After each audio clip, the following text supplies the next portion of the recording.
자, 우리 두 번째 단원 시스템과 상호작용에 대해서 이야기해 보도록 하겠습니다. 자, 여러분들 지금 교과서 한번 펴보세요. 교과서 잠깐 보고 학습지 나가도록 하겠습니다. 자, 이 단원은 총 3개의 단원, 중단원으로 나눠져 있습니다. 그래서 첫 번째 역학적 시스템, 그리고 두 번째 지구 시스템, 세 번째 생명 시스템. 그래서 여러분 딱 보면 알겠지만 첫 번째는 뭐예요? 물리, 지구과학, 생명과학 이런 식으로 나누어지겠다. 자, 그럼 아래 보시면 포트폴리오 만들기가 있는데요. 요거는 필요하면 얘기하도록 하겠습니다. 다음 페이지 넘어가도록 할게요. 자, 우리 한번 읽어보도록 하겠습니다. 여러분들 여기 뭐라 나왔죠? 자연은 어떤 시스템으로 구성되어 있으며 이 시스템은 어떻게 유지되는가에 대해서 다루겠다. 우리가 사는 세상은 여러 가지 구성 요소들이 상호작용하여 일정한 질서를 따라 끊임없이 변하면서 지속성을 유지하는 시스템으로 구성되어 있다. 사실 여기 뭐에 대해서? 이 시스템에 대해서 설명하고 있는 거야. 여러 가지 구성 요소들이 상호작용하며 일정한 질서를 따라 끊임없이 변하면서도 지속성을 유지하는 것을 시스템이라고 한다고. 그래서 역학적 시스템, 지구 시스템, 생명 시스템으로 구성되어 있다고요. 자, 직권, 수권, 기권 등으로 구성되어 있는 지구 시스템은 태양계의 역학적 시스템 안에 존재하며 유기적으로 구성되어 정교한 체제를 이루고 있는 수많은 생명 시스템을 포함하고 있다.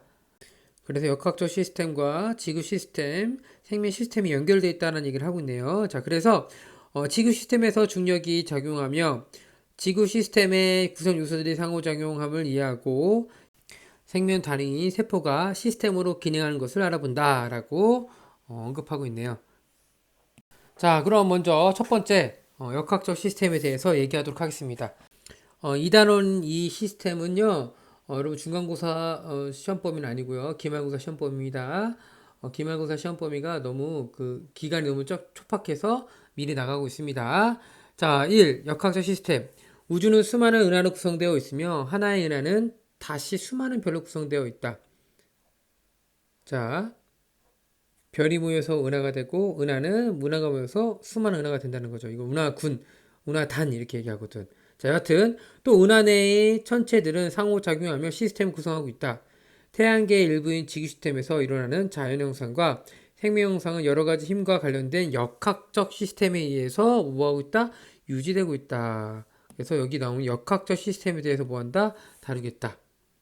자, 우리 밑에 아래 보시면 우리 이제 이 단원에서 지구와 생물체를 뒷받침하는 역학적 시스템의 중력의 역할을 알아보는 거야. 또 운동량과 충격량에 대한 이해를 바탕으로 충돌과 관련된 안전사고에 대해서 알아보자. 그래서 이렇게 두 가지를 배우겠다는 거예요. 중력과 역학적 시스템, 그리고 안전에 대해서 얘기해 보겠다. 근데 그 이전에 중학교 때 뭐 배웠다고? 중력, 마찰력, 탄성력, 부력의 힘의 종류에 대해서 여러분들이 배웠어. 그리고 등속 운동이 무엇인지, 자유낙하 운동이 무엇인지 배웠는데요. 그거에 연결선상이 있다고 생각하시면 돼요. 그리고 앞으로도 뉴턴 운동 못지 포물선 운동, 천체 운동 이렇게 연결되어 있다는 건데, 우리 물리 시스템의 이 물리의 가장 중요한 특징 중에 하나가 뭐냐면 다 연결되어 있다는 얘기야. 중학교 때 배웠던 내용, 고등학교 때 배웠던 내용, 그리고 대학교 때 배웠던 내용들도 다 연결되어 있어요. 그래서 배웠던 거 또 배워요. 다른 과목 같은 경우는 중학교 때 배웠던 내용과 고등학교 내용, 대학교 내용이 다 달라. 근데 우리는 이 물리는 다 똑같아요. 중고대 다 비슷하다. 대학교 때도 고등학교 때 배웠던 거 그대로 배워요. 그래서 한 번만 제대로 해놓으면 앞으로가 편해요. 그러니까 여러분들 정신 바짝 차려서 우리 2단원 역학적 시스템을 마스터합시다. 자, 여기 기본적인 내용이 있네요. 자, 뉴턴처럼 생각하기. 자, 사과를 가만히 놓으면 사과는 지구 중심을 향해 떨어진다. 그렇죠? 지구 중심을 떨어지죠, 이렇게. 자, 사과를 수평방향으로 던져도 사과는 지구를 향해 떨어진다. 이렇게 던져도 이렇게 떨어진다는 얘기죠. 이쪽 방향 던지면 이렇게 포물선 운동하는 거죠. 만약에 이 속도가 더 빠르면 더 멀리까지 가겠죠?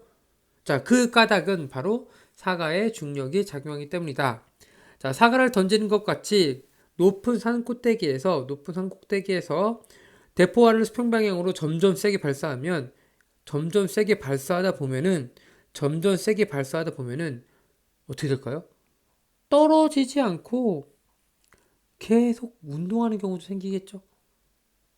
그 얘기를 하고 있는 거야. 자, 어떤 경로 운동할까? 오른쪽 그림이 대포 아래 쏘는 속도를 달리했을 때 운동 경로를 그려보자. 선생님 방금 그려봤죠? 이런 식으로 되는 거죠. 그래서 대포 아래 경로를 왜 그렸는지 이야기해보고 친구들과 비교해보라는 얘기예요. 어떤 친구들은 뭐 계속 직선을 그릴 수도 있고 어떤 친구들은 선생님처럼 그릴 수 있겠죠? 여하튼 선생님이 말하고 싶은 건 뭐냐면 어느 속도 이상이 된다면 떨어지지 않고 뭐 한다고 이렇게 원운동하는 속도가 있다는 얘기예요. 그래서 어떤 속력 이상이 되면 이렇게 원운동하고 더 빨라지면 어떻게 되냐면 이렇게 바깥으로 탈출하거든요.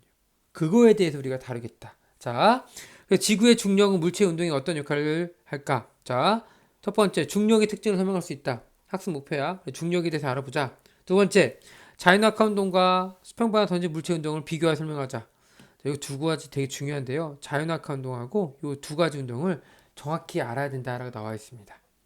또한 이 지구의 역학적 시스템에서 이 중력의 역할에 대해서도 우리가 다뤄보자라고 나와 있습니다. 우리 한번 요거를 한번 학습지를 통해서 얘기해 볼 거예요. 학습지를 하기 전에 우리 잠깐 이 교과서도 좀만 더 읽어보자. 자, 우리가 살고 있는 세상은 끊임없이 변화하면서 지속성을 유지하는 시스템. 뭘 꾸며주고 있어? 지금 이 시스템에 대해 설명하고 있는 거야. 우리의 세상은 시스템으로 구성되어 있다. 역학적 시스템, 생명 시스템, 지구 시스템, 아까 얘기했던 거죠. 특히 자연계에 존재하는 여러 가지 힘이 물체들 사이에 상호작용하면서 전체적으로 일정한 운동체계를 유지하고 있는 역학적 시스템은 지구와 생명 시스템의 지속성을 뒷받침하고 있다. 이러한 역학적 시스템의 관여에는 힘에는 어떤 것이 있을까? 자, 요 역학적 시스템에 대해서 우리가 이제 정리를 할 건데요. 학습지로 넘어가도록 할게요. 자, 시스템 나와 있죠? 아까 시스템 뭐라고 했어요? 각 구성 요소들이 일정한 질서를 따라 끊임없이 변화하면서도 지속성을 유지한다라고 되어 있죠. 이게 바로 시스템이라고 했잖아. 그러면 역학적 시스템도 마찬가지야. 각 구성 요소들이 어떤 거야?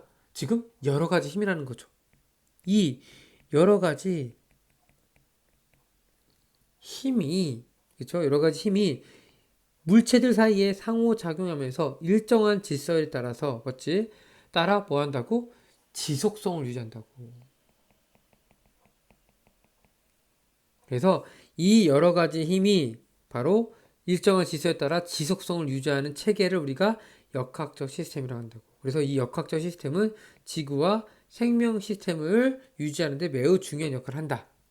자, 그러면 우리 차근차근 할 건데요. 바로 이 힘에 대해서 먼저 얘기를 해야죠. 여러 가지 힘이 작용한다며. 그 여러 가지 힘이 뭔지를 알아야 되겠죠? 우리 중학교 때 배웠지만 잠깐 다시 복습하겠습니다. 중력. 우리 뭐 하는 거야? 지구가 물체를 끌어당기는 힘이죠. 지구가 물체를 끌어당기는 힘을 우리가 중력이라고 하죠. 전기력은 뭐예요? 전기를 띤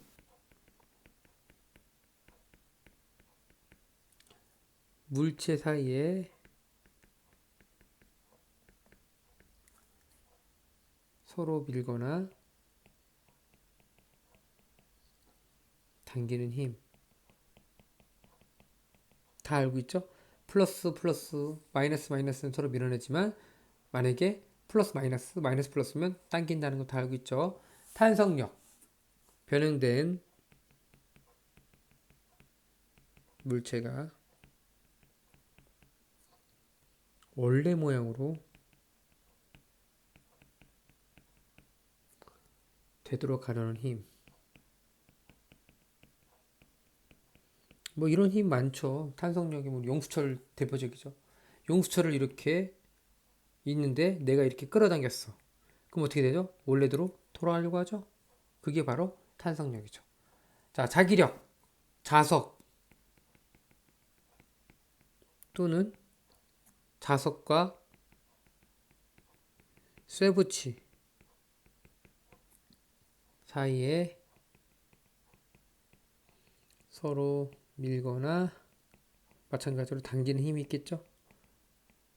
당기는 힘. 얘는 우리 N극과 N극을 밀어내고 SS 밀어내고 NS는 끌어당기죠. 그게 바로 자기력이었죠. 마찰력. 우리 물체의 운동을 방해하는 힘이죠. 물체의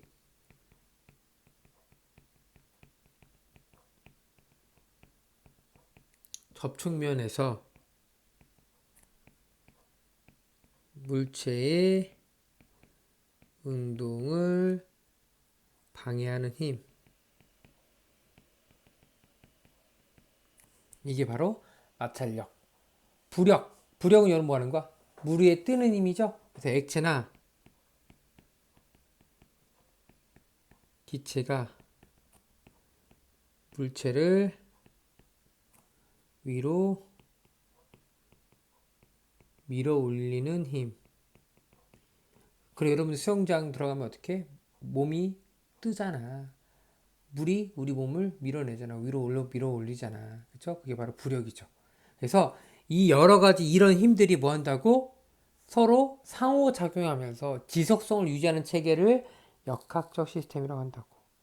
자, 근데 선생님이 걱정할 필요가 없는 게 뭐냐면 이것들을 외우라고 내가 시험 낼까요? 절대 그렇게 나오진 않아요. 여러분들이 이해를 했느냐 안 했느냐를 물어보는 거지 외우는 문제는 나오지 않는다. 알았죠? 자, 그러면 우리 뭐라고 했냐면 이 여러 가지 힘 중에서 특히 중력에 대해서 우리 정확히 알아야 됩니다. 알겠죠? 그러면 중력에 대해서 얘기하기 전에 앞서 힘이 무엇인지 다시 한번 얘기를 해야 되겠죠? 힘. 내가 어떤 물체에 힘을 가한다, 어떤 물체에 힘을 가한다, 라는 의미는 두 가지를 변화시킬 수 있다는 거야. 뭐뭐를 변화시킬 수 있을까요? 첫 번째, 내가 밀면은 물체가 움직이잖아. 물체의 운동 상태를 바꾸는 거죠. 또 한 가지는 뭘까요?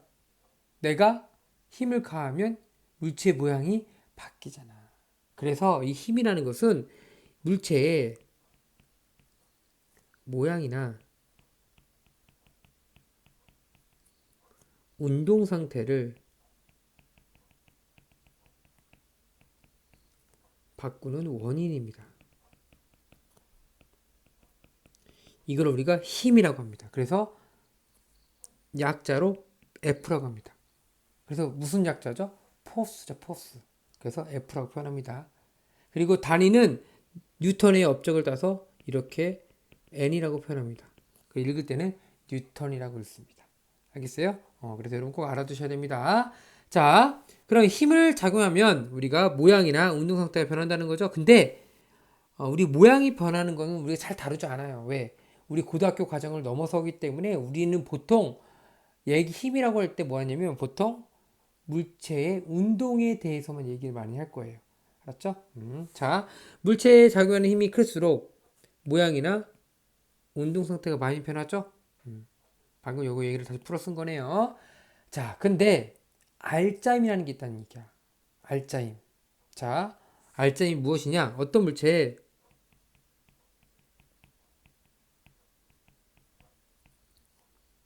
작용하는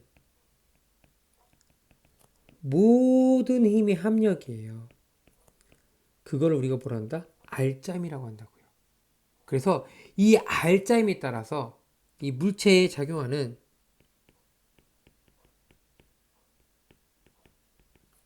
알짜임에 따라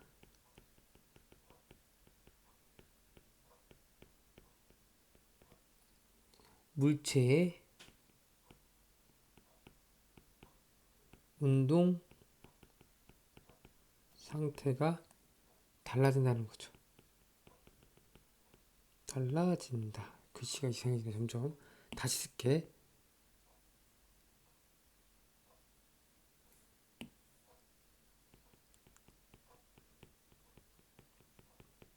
이렇게 되겠죠.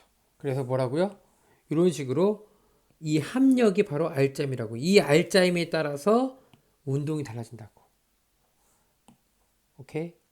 그래서 우리 이제부터는 알짜임에 대해서 정확히 알아야 된다. 그래서 알짜임은 뭐라고? 힘의 합력이라고 표현합니다. 그래서 우리 수학적 기호로는 이렇게 표현할 수도 있어요. 힘을 다 더한다잖아. 더한다를 우리가 이 시그마로 표시하거든. 이거는 우리 수학 시간에 배울 건데 뭐 시그마 F라고도 표현합니다. 그래서 요 알짜임에 대해서 우리가 정확히 알아야지 운동 상태를 설명할 수 있겠죠. 자, 그러면 뉴턴이 어떻게 물체의 운동을 설명했는지 한번 얘기해 보자. 1867년 뉴턴은 자연 철학의 수학적 원리라는 책에서 물체의 운동에 대해서 발표했다는 거야. 1867년도에. 그래서 어떻게 물체를 운동하는지에 대해서 발표했다는 얘기죠. 자, 그러면 선생님은 이제 요 얘기를 알아야 돼. 지금 어떤 물체가 이렇게 있어? 한번 생각해 보자. 어떤 물체가 있어, 이렇게. 지금 얘가 이렇게 움직이고 있어. 움직이고 있어. 그러면 가다가 여러분들 어떻게 해, 얘가? 정지하죠? 왜 정지하는 거죠? 그러면 이거 유치원생한테 물어보면 뭐라고 하냐면, 유치원생은 뭐라고 하냐면, 여러분도 어떤 학생도 이런 사람도 있을 거야. 힘을 다 써서 멈추는 거예요. 라고 설명한단 말이야. 유치원생들은. 그래서 힘이 100, 90, 80, 뭐 70, 60 빵이 돼서 멈추는 거예요. 라고 설명한단 말이야. 유치원생이. 근데 이 뉴턴 이전에도 그렇게 설명했다는 거야. 아리스토텔레스도 힘이라는 것은 쓴다라고 표현했다는 거야. 그래서 힘을 다해서 멈춘다라고 생각을 한 거죠. 근데 뉴턴은 그게 아니라 오히려 힘이 작용하기 때문에 멈춘다는 거야. 그렇게 설명한 게 바로 뉴턴이라는 얘기야. 그래서 아리스토텔레스 또는 뉴턴 이전에는 힘이라는 것은 쓴다라고 표현했고 뉴턴이 뭐 한다 이제 힘이 작용해서 멈춘다라고 생각한 거야. 오히려 힘이 작용하지 않으면 뭐 한다? 물체의 운동 상태를 유지하는 거죠. 그게 바로 관성이었잖아. 그래서 여러분들이 이 뉴턴 운동물체 왜 이렇게 중요하냐고 이렇게 중학교 때부터 강조하고 고등학교 때 또 배우고 또 대학교 때 또 배우느냐면 이 패러다임이 바뀌기 때문에 요걸 이해하지 못한다면 요 생각에서 멈춘다면 우리가 잘못된 생각을 앞으로 계속 갖고 있을 거란 말이에요. 그래서 중학교 때도 얘기하고 다시 고등학교 때도 얘기하는 거야. 힘이라는 거 뭐 한다고? 쓰는 게 아니야. 작용하기 때문에 지금 이렇게 멈추는 거죠. 그래서 우리는 다 알고 있죠. 그래서 만약에 이 물체가 이렇게 움직여서 뭐 마찰이 없다라고 하면 계속 어떻게 되는 거야? V로 계속 움직인다는 것을 알고 있죠. 이게 바로 뭐야? 관성이잖아, 관성. 그래서 뉴턴 1법칙, 제1법칙 뭐가 되는 거예요? 바로 관성의 법칙이죠. 정지한 물체는 계속 정지하고 운동하는 물체는 계속 운동하는데 어떻게 운동해? 등속 직선 운동하는 거죠. 이게 바로 관성의 법칙이죠. 자, 근데 중요한 조건이 하나 빠졌어요. 바로 뭐가 빠졌죠? 무작정 이거야? 아니죠. 알짜임이 0일 때죠. 즉 힘이 작용하지 않을 때 외부 외력이 0일 때 그때 이렇게 된 게 바로 뉴턴 제1법칙이죠. 이게 바로 관성이라는 거잖아. 그게 바로 관성의 법칙이라고 얘기한 거예요. 그래서 물체에 작용하는 알짜임이 0일 때 정지해 있는 물체는 계속 정지해 있고 운동하는 물체는 계속 등속 직선 운동하는 것을 우리가 관성의 법칙이라고 한다는 거죠. 그래서 여기서 관성이라는 것은 운동 상태를 유지하는 성질을 관성이라고 하는 거죠. 그래서 얘 많이 하잖아. 얘 뭐 있죠? 이 버스가 있어요. 버스가 이렇게 가고 있다 치자. 근데 이 버스가 이렇게 손잡이렇게 있어. 근데 요 운전사가 갑자기 급브레이크를 밟았어. 급브레이크를 밟았어. 그럼 어떻게 되죠? 내 몸하고 이 운전 손잡이는 어떻게 되는 거야? 앞으로 나가려고 하죠. 왜? 얘는 멈췄지만 버스는 멈추려고 하지만 내 아이 몸과 어떻게 손잡이는 앞으로 가려고 되니까 어떻게 앞으로 쏠리는 것처럼 보이죠. 그래서 우리가 뭘 착용하죠? 안전벨트 착용하잖아. 그렇죠? 그래서 달리고 있던 버스가 갑자기 정지하면 승객의 몸이 앞으로 쏠린다. 그래서 우리 안전벨트 안 매면 넘어지고 다치고 그러잖아. 또 거꾸로 어떻게 되는 거야? 만약에 정지해 있던 버스가 갑자기 출발한대. 그러면 내 몸이 뒤로 쏠리는 거 느껴지죠? 뭐 그런 거. 이게 바로 관성이라고요. 그래서 뉴턴 제1법칙은 뭐라고? 관성의 법칙이라고요. 자, 물체에 작용하는 알짜임이 0이고 0이면 정지해 있는 물체는 계속 정지하고 운동하는 물체는 계속 무슨 운동한다고? 등속 직선 운동한다고요. 이게 바로 운동의 법칙, 제1법칙, 관성의 법칙이라는 거죠. 그래서 관성이라는 말 나와 있는데 정리할게요. 그냥 운동 상태를 유지하려는 성질이죠. 물체가 처음 운동 상태를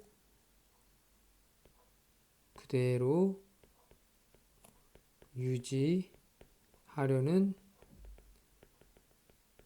성질. 이게 바로 관성의 법칙이다. 그래서 얘가 나와 있죠. 선생님 방금 얘기했던 거. 그게 바로 관성의 법칙이죠. 자, 두 번째 제 2법칙. 이 법칙. 이걸 우리가 뭐냐면 가속도의 법칙이에요. 자, 그러면 우리 이 용어부터 먼저 정리해야죠. 가속도. 무슨 가짜죠? 더할까예요. 속도가 더해진다는 거야. 속도가 변한다는 거죠. 자, 여러분들 얘는 속도가 변하지 않잖아. 그쵸? 얘는 속도가 변한다고. 근데 속도가 왜 변하는 거야? 내가 힘을 받기 때문에 속도가 변하는 거예요. 그래서 요 얘기를 하고 있는 거죠. 그래서 우리 가속도를 우리가 뭐라고 하냐면 단위 시간 동안 속도의 변화량이라고 얘기합니다. 이게 바로 가속도라고 얘기합니다. 자, 이렇게 우리가 정의를 내렸어요. 정의. 정의라는 것은 쉽게 말해서 약속이야, 약속. 물리학자들이 이제 가속도를 이렇게 정하자라고 정한 거야. 물론 다르게 정할 수도 있어. 다르게 원래 정해도 돼. 근데 이미 이렇게 정했어. 약속이야. 그러니까 우리 이렇게 알아두는 게 좋겠죠. 자, 근데 정의를 낼 때 어떻게 내면 우리 이렇게 내립니다. A 하는 동안 B 한다. 또는 뭐 A에 대한 B. 자, 이거 얘 한번 들어볼게. 여러분들 예를 들어서 어떤 친구가 있어요. 빵을 10개를 먹었대. 그러면 빵을 많이 먹은 거야? 적게 먹은 거야? 응?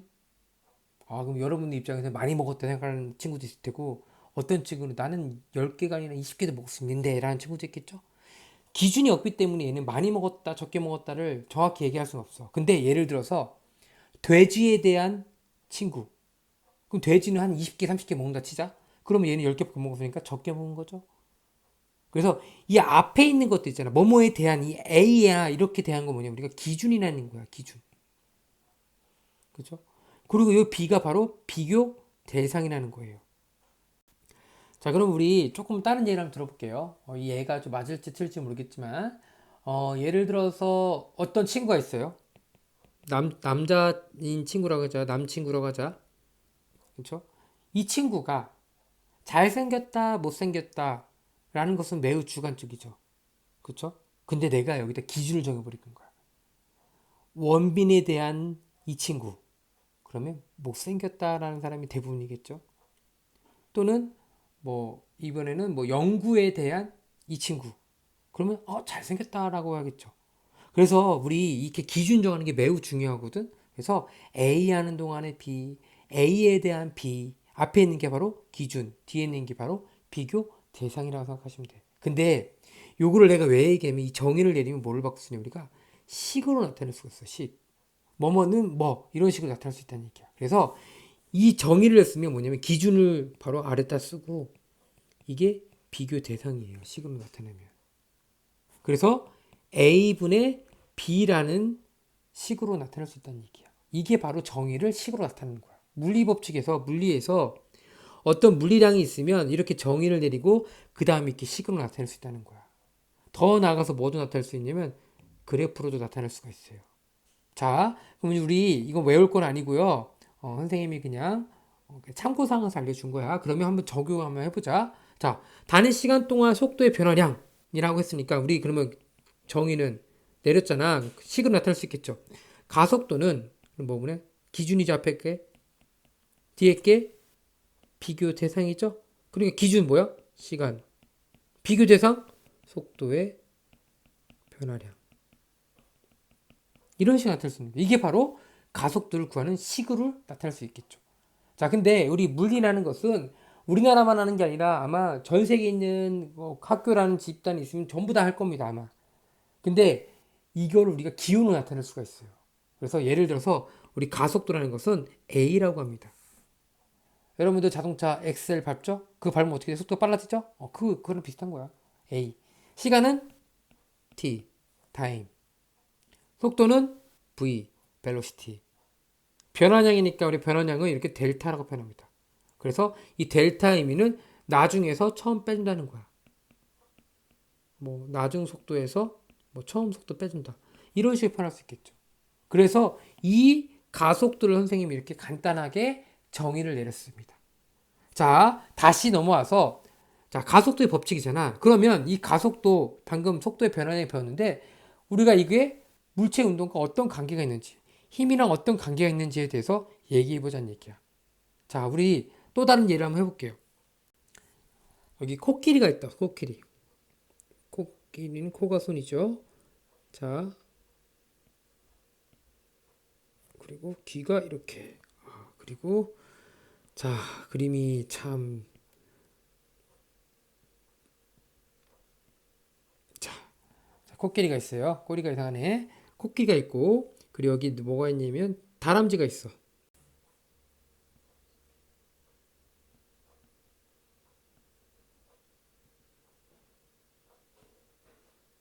자, 다람쥐. 힘들다. 자, 선생님이 그림 참 못 그리죠. 자, 여하튼 이 코끼리하고 다람쥐가 있어요. 자, 둘 중에 이 질량은 누가 더 크죠? 질량은 코끼리가 당연히 크죠.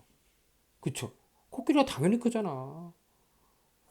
뭐 다람쥐 코끼리 많은 다람쥐가 있으면 뭐 큰일 나죠. 그렇지 않죠. 우리 자연 법칙은. 자, 여하튼 코끼리가 훨씬 더 질량이 큽니다. 자, 그런데 선생님이 여기 예를 들어서 내가 힘을 가할게요. 얘한테 똑같은 힘 F를 누구한테 코끼리한테도 가해보고 다람쥐한테도 가해보자. 그러면 속도의 변화량이 누가 더 클까요? 자, 속도의 변화량은 누가 더 많이 변할까요?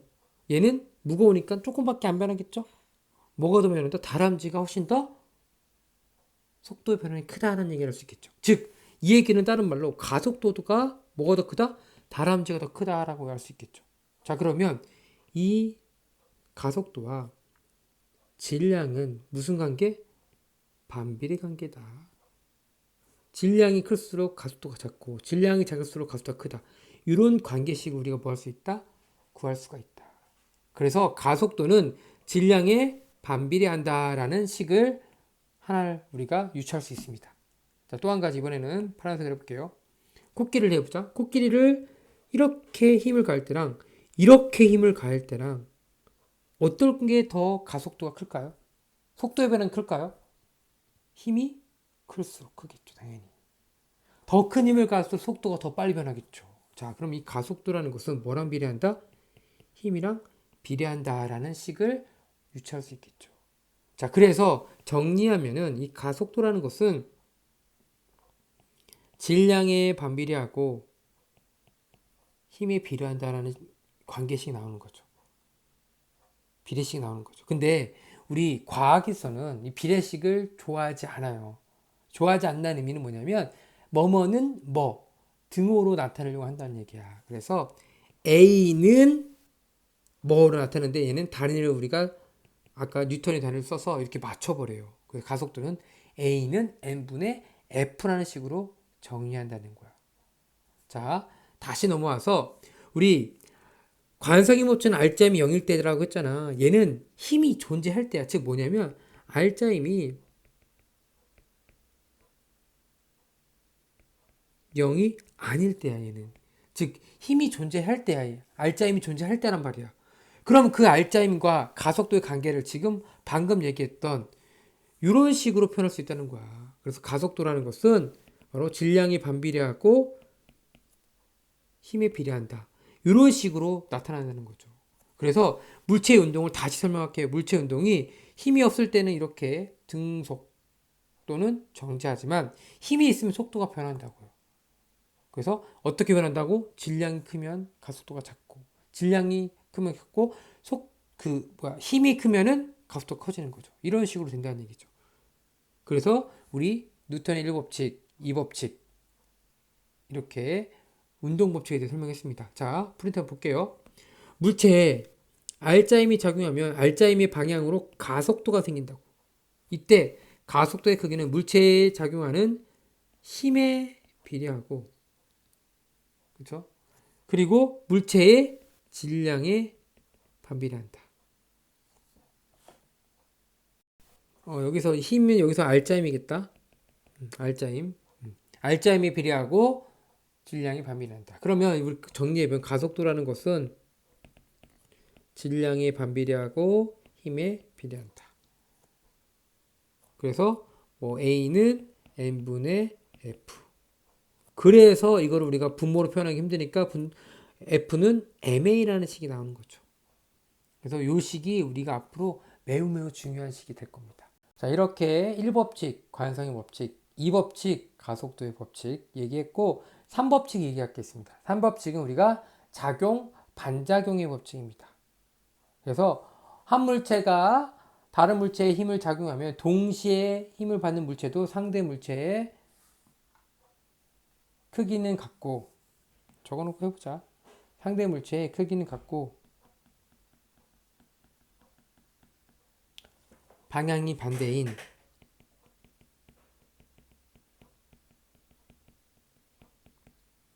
힘을 적용한다. 선생님 이거는 예를 한번 해볼게요. 우리 여기 스케이트장이 있어. 이렇게 선생님 스케이트를 타고 있어요. 자, 그리고 어떤 사람이 앞에 있겠다 치자.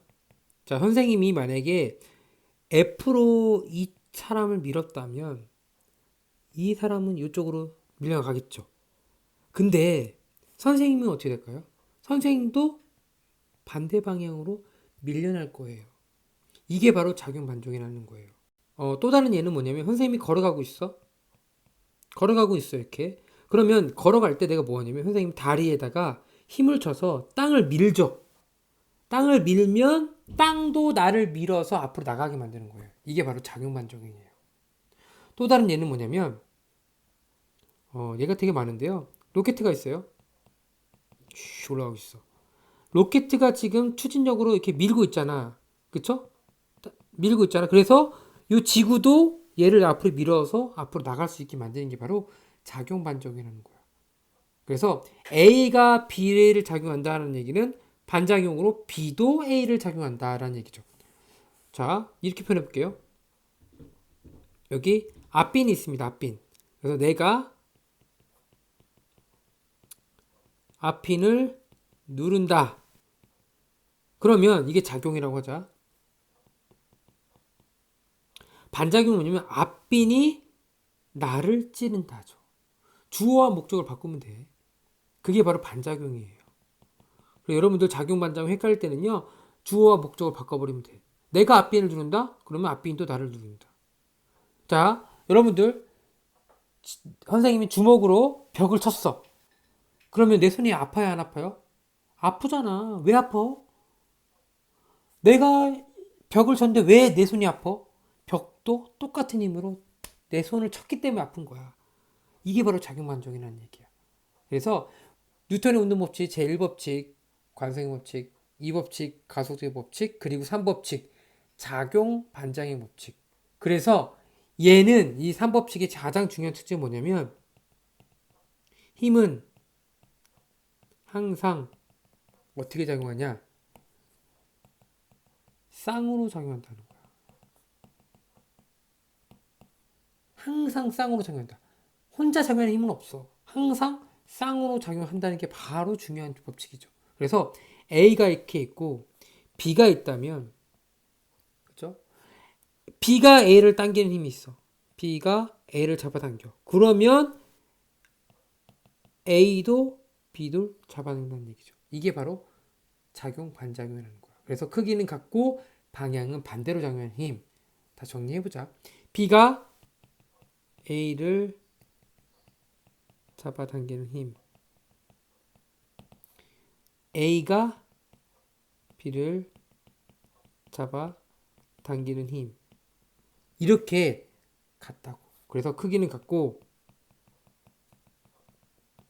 방향은 반대가 되는 게 바로 작용 반작용 법칙. 제3법칙이 되는 거죠. 자, 그래서 작용과 반작용이라고요. 그래서 모든 힘은 반드시 상호작용하므로 항상 상호작용한다는 얘기야. 물체 A가 B에 힘을 가하면 B도 A에 힘을 가한다. 이때 A가 B에 가한 힘을 작용이라고 하면 B가 A를 가한 힘을 반작용이라고 한다고요. 그래서 뉴턴의 운동법칙 제3법칙 작용 반작용의 법칙이 설명하고 있습니다. 자, 오른쪽 페이지 넘어갈게요. 그러면서 아까 우리 가속도 얘기했잖아. 그래서 우리 저 다시 한번 정의 쓰고 있어. 물체에 힘이 작용하면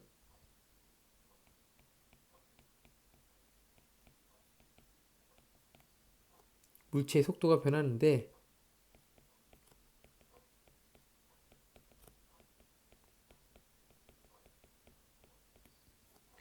이때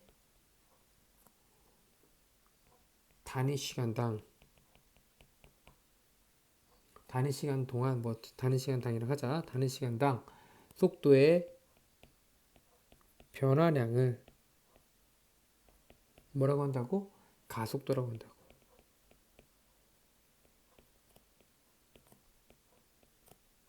그래서 뭐뭐 하는 동안 뭐 기준분의 비교, 기준 비교 대상이 되는 거죠. 그래서 가속도라는 것은 시간분의 속도의 변화량을 표시한다고. 그래서 A는 T분의 델타 V라고 표현한다고요. 단위는 뭐가 될까요? 우리 미터 퍼 세크잖아. 그쵸? 다시 세크니까 어떻게 되는 거야? 미터 퍼 세크 제곱의 단위를 쓰는 거죠. 이렇게. 그래서 가속도의 단위는 미터 퍼 세크 제곱. 그리고 9.8 미터 퍼 세크 제곱이라고 우리 중학교 때 배웠었죠? 이렇게 표현합니다. 자, 등가속도 운동. 그럼 뭐야? 같을 등. 가속도가 일정한 운동이죠. 이걸 우리가 등가속도 운동이라 한다. 가속도가 일정한 운동.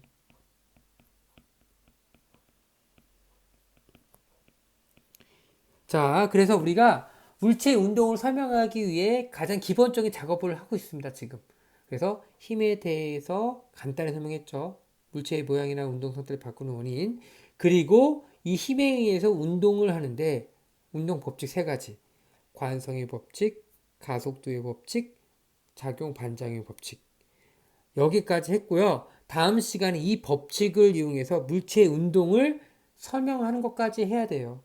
알겠어요? 그래서 이번 시간에 여기까지 하고요.